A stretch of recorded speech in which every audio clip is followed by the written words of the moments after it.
नमस्कार। आज हम ऐसे प्रॉब्लम के बारे में बात कर रहे हैं जो ज़्यादातर लोग महसूस करते हैं, अपने इमोशंस को हैंडल करना। चाहे काम का स्ट्रेस हो, रिलेशनशिप का फ्रस्ट्रेशन हो या बिना वजह लो फील करना हो। इमोशंस कभी-कभी इतने ओवरवेलमिंग लगते हैं, आपका पूरा दिन, आपका बिहेवियर, आपकी शारीरिक और मानसिक हेल्थ और आपका फोकस सब पर इसका असर होता है। और अब आपको समझ में भी नहीं आता कि इन इमोशंस का मतलब क्या है। या तो आप उन्हें दबा देते हो और या फिर आप उन्हें फूटने देते हो। आज हम देखेंगे 3 इम्पॉर्टेंट बातें जो आपके इमोशंस आपको बताने का प्रयत्न कर रहे हैं और उनका हेल्दी प्रैक्टिकल तरीके से कैसे हैंडल करना। सबसे पहले समझते हैं इमोशंस की इम्पोर्टेंस। देखिए, इमोशंस सिर्फ एक फीलिंग नहीं होते हैं, ये आपकी जिंदगी के बहुत सारे एस्पेक्ट को असर करती है। स्टडीज में ये ढूंढ निकाला है कि ये इमोशंस काफी काम आते हैं आपके ब्रेन के कई इंपॉर्टेंट फंक्शंस में, जैसे कि perception, attention, memory, reasoning, problem solving और लर्निंग। और इमोशनल अवेयरनेस का मतलब तो ये है कि अपने इमोशंस और दूसरों के इमोशंस को पहचानना।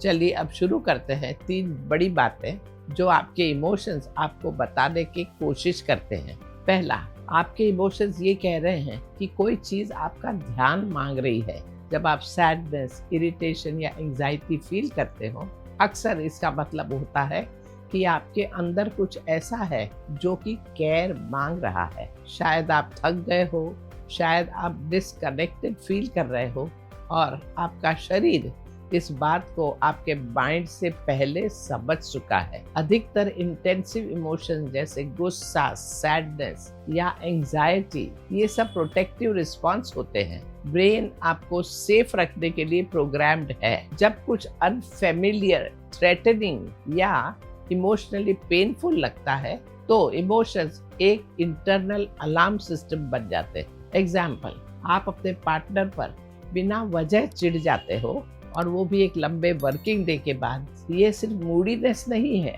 आप ओवरवेल्म्ड हो और आपका ब्रेन ये कह रहा है कि इनफ, ये बहुत हो गया, अब मैं और प्रोसेस नहीं कर सकता। अब क्या करें? इग्नोर और रिएक्ट करने के बजाय इमोशन का नाम लो।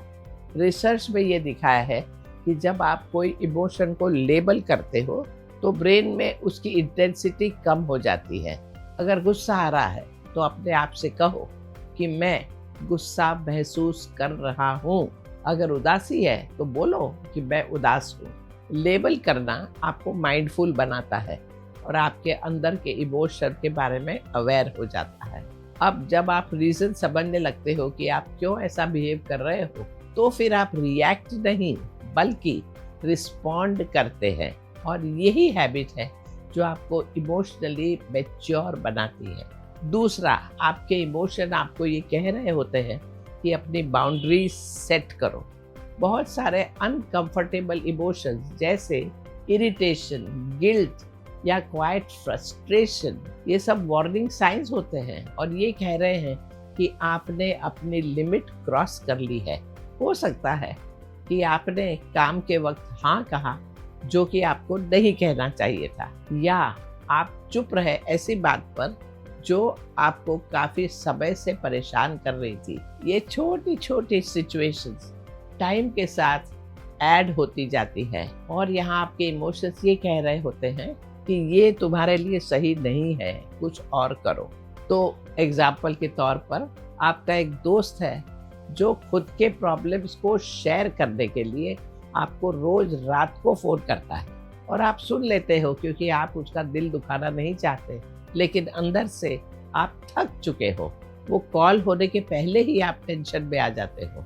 ये फोन को पिकअप करते हो तो आप इरिटेट होते हो और अवॉइड करते हो तो गिल्टी फील करते हो।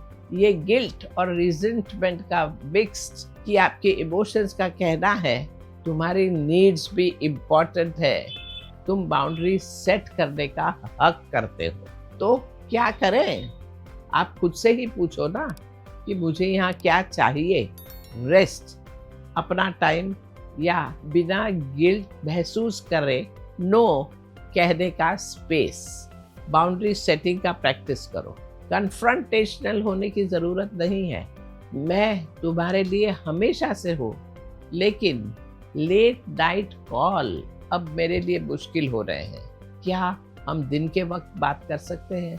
बाउंड्रीज लोगों को दूर करने के लिए ही नहीं होती, बल्कि अपने लिए स्पेस बनाने के लिए होती है। तीसरा, आपके इमोशंस कह रहे होते हैं कि आप रेडी हो नेक्स्ट स्टेप के लिए, लेकिन डर रोक रहा है।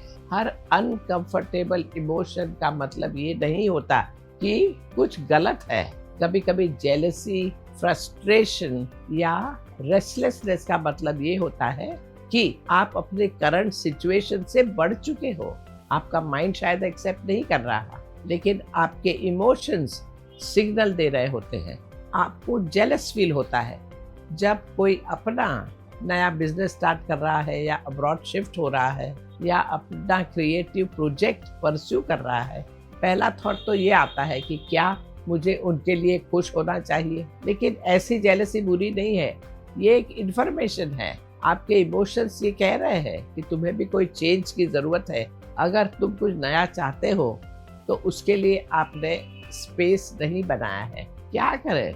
अपने आप से ही एक पावरफुल सवाल पूछो, अगर डर बीच में ना होता तो मैं अभी तक क्या क्या कर रहा होता। बड़ा स्टेप लेने की ज़रूरत नहीं है, छोटे छोटे स्टेप से शुरुआत करो। उस क्लास में एनरोल हो जाओ, उस इंसान से कनेक्ट करो, प्रोजेक्ट छोटे लेवल से स्टार्ट करो, चाहे परफेक्ट ना हो। याद रखो, क्लैरिटी एक्शन से आती है, वेट करने से नहीं। हमारे इमोशंस को समझना सिर्फ बेटर फील करने के लिए नहीं है, ये आपको बेटर डिसीजन लेने, हेल्दी रिलेशनशिप बनाने और क्लियर लाइफ जीने में मदद करता है। ज़्यादातर लोगों को इमोशंस हैंडल करना सिखाया ही नहीं गया होता, इसलिए वो या तो इमोशंस से बचने की कोशिश करते हैं या उनमें बह जाते हैं। लेकिन इमोशंस वीकनेस नहीं है, ये डीप इंटेलिजेंस का साइन है। आपके ऊपर निर्भर है कि आप अपने इमोशंस का यूज अपनी सक्सेस के लिए कैसे करते हो। इमोशनल अंडरस्टैंडिंग एक ज़रूरी लाइफ स्किल है, और जितना ज़्यादा आप उसकी प्रैक्टिस करोगे, आप अपने आप को कंट्रोल्ड महसूस करेंगे, ग्राउंडेड महसूस करोगे। शुभमस्तु। नमस्कार।